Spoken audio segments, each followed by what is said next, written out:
Milton Rum Distillery is a very old historical brand and is very much rooted in the history of Brisbane. So being stewards of that brand is a real privilege.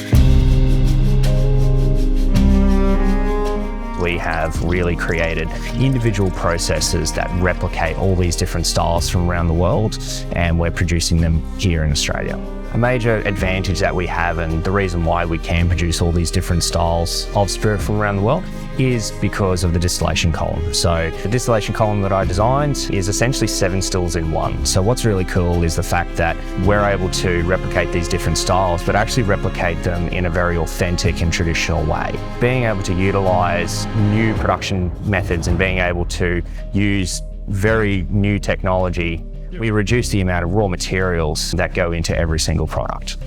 In comparison to other pot stills, we've actually reduced our energy consumption by about 70 to 80% and our raw materials consumption by about 80 to 90%. As a result, our products are far more sustainable and are able to really champion that innovation and regenerative design moving forward.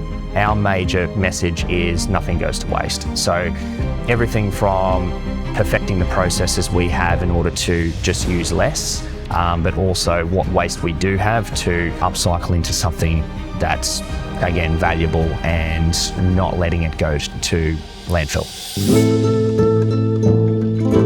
The Brisbane Economic Development Agency has really helped us connect with other businesses for collaborative opportunities. That collaboration aspect is so key in achieving growth and scale at a reasonable cost. And the Brisbane Economic Development Agency was able to help us through their networks and through the Future Food Initiative. The Future Food Initiative was such an important step for Milton Rum with respect to the networks that we were able to have access to, the through those networks, and also being exposed to all this new data that we just couldn't have access to without that program. Brisbane truly is that hub of activity. We've got everything from the best in hospitality and retail to agriculture. Being in Brisbane allows us access to different disciplines really that we can draw upon to make what we do better.